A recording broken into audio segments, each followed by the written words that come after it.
네, 오늘은 MOSFET 디바이스에 대해서 저번에 한 내용을 바탕으로 마무리할 수 있도록 하겠습니다. 저희 교재를 보시면요.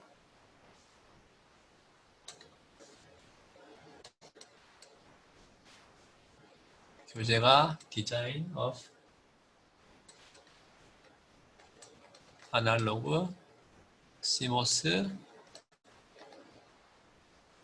Integrated Circuits이고요. 한글 제목은 아날로그 CMOS 직접 회로 설계의 챕터 2에 관련된 내용입니다.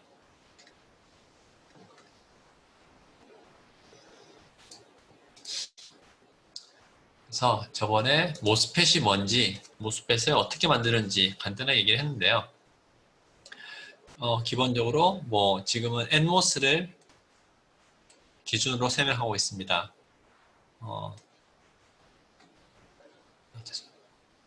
NMOS를 기준으로 설명하고 있는데 원래는 이전 시간에 했듯이 터미널이 4개가 있습니다. 게이트가 있고요. 소스가 있고 드레인이 있고 벌크가 있는데 우선은 3개만 있다고 생각하고 여기서는 얘기를 하겠습니다. 모스펫은 동작 영역에 따라서 크게 3가지가 있습니다. 오프 영역이 있고요. 트라이오드 영역이 있고 세츄레이션 영역이 있습니다. 세츄레이션 영역은 모스펫을 증폭기로 동작을 시킬 때 우리가 세츄레이션에서 동작을 시키고요.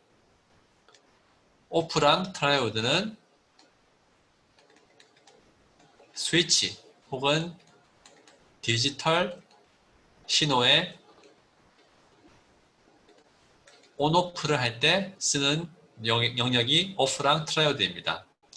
근데 스위치란 거는 다들 알다시피 스위치는 연결되든지 꺼지든지 두 가지 중에 하나잖아요. 그래서 이름에서 알 수 있듯이 오프는 스위치가 꺼진 거고요. 연결이 안 된 거고 트라이오드는 스위치가 연결이 된 겁니다. 그래서 크게 3가지가 있는데 2가지는 스위치 영역, 하나는 증폭기 영역. 그래서 첫 번째 슬라이드는 아직 개론적으로 얘기했을 때 모스펫을 우리가 스위치로 쓸 때 어떤 식으로 쓰냐를 얘기하고 있죠. 그래서 스위치 오프 영역, 트라이오드 영역일 때 이렇게 우리가 설명을 할 수가 있습니다. 오프 영역일 때는요. 게이트 볼티지, 여기 있는 게이트 볼티지가 낮을 때 소스랑 드레인이 서로 분리되어 있다. 사실 낮다의 의미는 조금 애매한데요. 낮다의 의미는 우리가 이렇게 할게요. VGS가 작으면 혹은 다른 편으로 게이트와 소스 사이에 전이차가 작으면 소스랑 드레인이 아이솔레이티드, 거의 끊긴 것처럼 동작을 하게 됩니다. 만약 반대로 반대의 경우 VG가 높으면 그럼 또 다른 비슷한 의미로 VGS가 크면은 게이트와 소스 사이의 전이차가 크면은 일반적으로 전원같이 VDD같이 매우 큰 신호가 들어오면요. 소스랑 드레인이 서로 연결되게 됩니다. 따라서 앞에서 트랜지스터가 오프 영역 혹은 트라이오드 영역일 때 오프면은 스위치 오프이고 스위치가 아예 꺼져 있는 건데요. 사실 매우 작은 어떤 캐패시턴스가 존재는 하고 있습니다. 스위치가 연결이 안 돼 있든지 혹은 작은 캐패시터가 보이든지. 스위치가 ON이 되어 있을 때는 우리가 앞에서 연결된다고 했는데요. 사실 실제로는 작은 저항이 존재하고 있는 것처럼 보이게 됩니다. 다시 얘기할게요. 스위치가 꺼지게 되면은 양단 사이에 연결이 끊기게 되고 끊긴 게 완전히 끊기지 않고요. 어느 정도 페르시틱 캐패시턴스가 생기기 때문에 약간의 어떤 접속 연결이 되고요. 스위치가 켜질 때는 우리가 완전히 원하기로는 이렇게 쇼트가 되길 원하는데 실제로 쇼트까지는 안 나고요. 어느 정도의 저항이 있게 됩니다. 네. 그렇게 할 때 위에서 얘기한 VG 혹은 VGS가 크다 작다의 개념이 그걸 기준을 가르는 점이요. 소위 얘기하는 문턱 전압이에요. 문턱 전압. 다이오드 할 때 포워드 바이어스, 리버스 바이어스를 결정짓는 문턱 전압이랑 비슷합니다. 개념상으로. 비슷한데 그것을 우리는 여기서 똑같이 문턱 전압이라고 부르고요. 네. 그리고 그럼 관련돼서 우리가 이런 질문들을 할 수가 있는데 이거에 대한 대답을 우리가 챕터 1에 다 배우면은 하실 수 있어야 됩니다. 만약에 소스랑 드레인이 연결되어 있으면 스위치가 ON이면은 그 사이의 저항은 얼마냐? 제가 아까 말씀드리기를 이상적으로는 쇼트가 나야 되는데 저항이 실제로 있습니다. 그러면 그 저항의 크기가 얼마가 되냐를 대답을 할 수 있어야 되고요. 혹은 두 번째 질문, 그럼 이 저항은 터미널 볼티지, 뭐 게이트 볼티지, 소스 볼티지, 드레인 볼티지에 따라서 어떻게 변하냐도 얘기할 수가 있습니다. 혹은 소스랑 드레인 사이는 그러면 간단하게 선형적인 저항으로 우리가 모델하면 되냐 안 되냐 라고 질문할 수도 있고요. 또 대답을 해야 할 거고요. 그리고 마지막으로 그러면 이 디바이스의 스피드, 동작 속도는 얼마나 되냐, 어디서 한계점이 있냐. 이 동작 스피드라는 거는 만약에 스위치를 우리가 열고 닫을 때 게이트 전압을 이렇게 올렸다 내렸다 하게 되는데요. 이렇게 했을 때 과연 이 둘 사이의 단자의 스위치가 이렇게 열고 닫는 행동을, 이거는 지금 위에 거는 열린 거죠. 밑에 거는 닫힌 거고요. 이 열고 닫는 행동을 얼마나 빨리 할 수 있냐. 그게 스피드입니다. 스피드.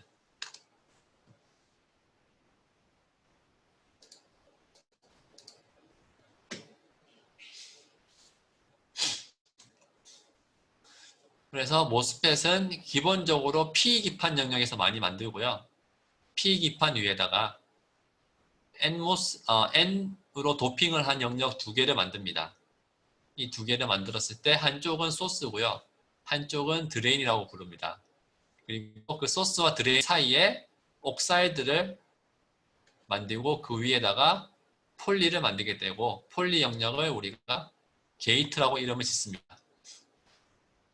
그리고 정의상으로 저번에 얘기했듯이 소스랑 드레인 사이에 이 길이가 트랜지스터의 랭스고요. 이 소스나 드레인의 높이, 이 높이가 트랜지스터의 위스, 높이입니다. 높이인데 여기 이름이 좀 다른 L이 여러 개 있어요. L 드론이 있고 L 이펙티브가 있는데요. 이거의 의미는 L 드론은 실제 우리가 소스와 드레인 사이에 원하는 혹은 실제로 제작을 할 때 그리는 길이를 L 드론인데요. 드론, 그리다라는 의미죠. 근데 이 도핑이 완전히 아이디얼하게 이렇게 끊기지가 않고 조금 이렇게 추가적으로 오게 됩니다. 따라서 양쪽이 다 이렇게 추가적으로 도핑이 일어나기 때문에 실제 길이는 L 드론보다 조금 더 작게 되고요.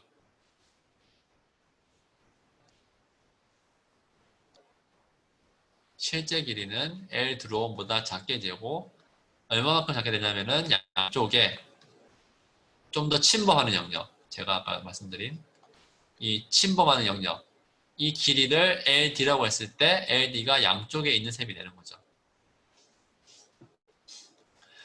그래서 일반적인 뭐 엔모스의 경우 P타입 기판 위에서 만들고 소스랑 드레인은 매우 높이 도핑이 된 N 영역이고요.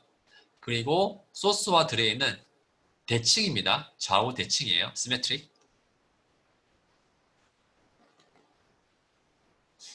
좌우 대칭이고 게이트 영역은 폴리로 만들고요. 게이트 영역 밑에는 SiO2라고 해서 옥사이드로 만든 유전체 혹은 인슐레이터가 존재하게 됩니다. 여기서 세 번째에 관한 문장을 좀 더 자세하게 얘기할 필요가 있는데요. 지금 소스와 드레인의 좌우 대칭이라 했어요. 실제 그림을 보면은 왼쪽 오른쪽이 구별이 안 가요. 그게 대칭의 그림이잖아요. 왼쪽 오른쪽이 구별이 안 갑니다. 구별이 안 가면은 안 가는데도 불구하고 왜 이름을 소스라고 짓고 여기를 드레인이라고 지었을까요? 혹은 저번 주에 제가 설명하기로 소스는 전하가 공급이 되는 영역, 드레인은 전하가 빠지는 영역이었고요. 그래서 전류의 흐름은 전하의 흐름과 반대이기 때문에 드레인에서 소스로 흐른다고 했습니다. 좌우 대칭인데 어떻게 우리가 한쪽은 드레인이고 한쪽은 소스라고 할 수 있을까요? 소스와 드레인이 결정짓는 거는 이런 그림이 아니라 다른 조건이 있는 거죠. 결정짓는 거는 전이차,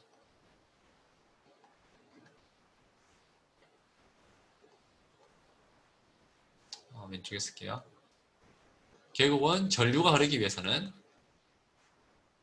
양단 사이에 전압분의 높은 전압에서 낮은 전압으로의 전이차가 있어야 되는 겁니다. 따라서 드레인을 결정짓는 거는 드레인의 볼티지가 소스의 볼티지보다는 높아야지 우리가 드레인으로 부른다는 것입니다. 다시 말하면 그림상으로 소스와 드레인은 구별이 안 가지만 전위가 높은 쪽이 드레인이다. 엔모스의 경우 전위가 낮은 쪽은 소스가 된다. 피모스는 반대입니다. 피모스의 경우 설명을 반대로 해야 되거든요. 전공이 이동을 하기 때문에 소스는 전위가 높은 영역이고요. 피모스에서. 피모스 이렇게 그리죠. 엔모스는 이렇게 그리고. 그리고 전위가 낮은 쪽이 드레인입니다. 소스랑 드레인이 이렇게 역할이 틀리게 됩니다.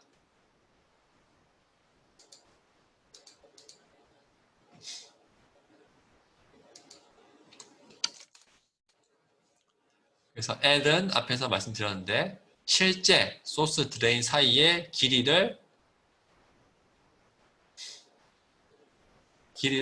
죄송해요. L은 소스와 드레인 사이의 길이, W는 높이인데 L 드론 여기는 안 나와 있네요. 죄송해요. 위에가 L 드론이에요. 그러면 실제 L effective 실제 길이는 우리가 그린 그림에서 양쪽에 2배 곱하기 LD만큼 이 좁아진 영역만큼 줄어들게 되는데 그래서 우리가 L effective는 L drone 빼기 2 곱하기 LD 이렇게 나타낼 수가 있더라. 그리고 T 옥사이드라는 정의는 이 옥사이드의 높이입니다. 높이.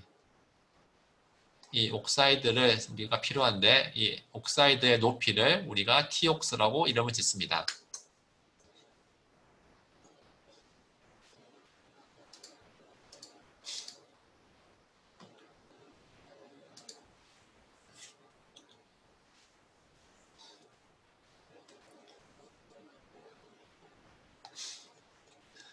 앞에서 똑같은 질문을 하고 있죠.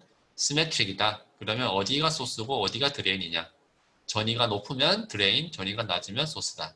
답은 드레인은 소스보다 전위가 높다. 그리고 엠모스의 경우 소스는 결국은 차지, 음의 차지가 죄송해요. 여기 나와요. 엠모스의 경우 차지 혹은 음의 일렉트론이 공급이 되는 터미널을 소스라고 부르고요. 드레인은 이런 차지가 콜렉트, 모여지는 영역이 드레인 혹은 빠지는 영역이 드레인입니다. 그리고 서브스트레이트, Psub 같은 경우는 여기 가장 낮은 전압의 바이어스가 잡혀야 됩니다. 왜요? 여기가 P, 여기가 N이기 때문에 둘 사이에 이런 다이오드가 있는 셈인데요. 이 다이오드가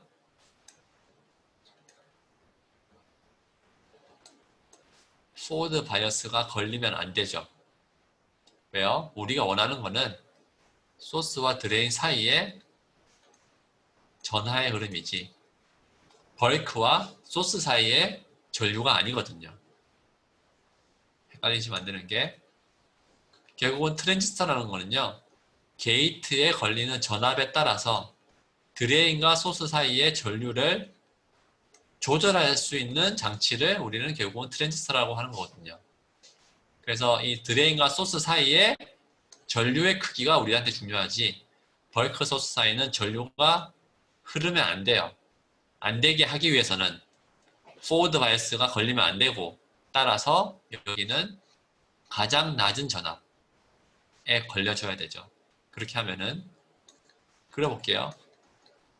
에노드가 가장 낮은 전압이니까 캐소드에 어떤 전압이 있든 상관없이 얘가 제일 낮은 전압이니까 이 다이오드는 포워드 바이어스가 걸릴 일이 없더라.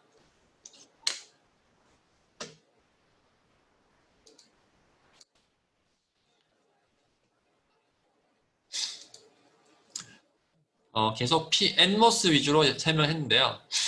PMOS는 걸 어떻게 만드냐? PMOS는 보세요. P타입 기판 안에 N타입의 어떤 영역을 추가적으로 만들게 됩니다.